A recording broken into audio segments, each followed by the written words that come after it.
रामकृष्ण हरी मंडळी, श्री स्वामी समर्थ. सध्या श्रावण महिना सुरू झाला आहे आणि श्रावणामध्ये सोमवारचे उपवास हे बहुतेक जण सगळ्यांचेच असतात. तर श्रावणामध्ये सोमवारचे उपवास करत असताना काही जण उपवास हा निर्जला करतात, काही जण दूध आणि फळे खाऊन करतात, तर काही जण उपवासाचे पदार्थ खाऊन करत असतात.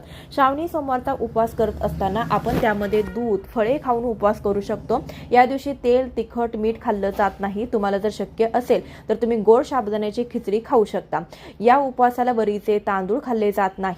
वरीपासून बनवलेला कोणताही पदार्थ खाऊ नये, ज्याला आपण भगर असं म्हणतो. तर या दिवशी वरीचे पदार्थ खाऊ नयेत.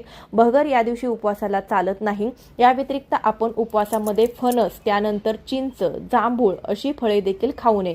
या व्यतिरिक्त घरामध्ये उपवास नसला तरी वांग्याची भाजी या दिवशी चुकून देखील करायची नाही. या दिवशी मांसाहार करू नये किंवा बाहेर जाऊन देखील करू नये. साबुदाण्याचे पदार्थ खाऊ शकता, परंतु त्यामध्ये साध्या मिठाऐवजी सैंधव मिठाचा वापर करावा. समुद्री मीठ वापरू नये. धन्यवाद.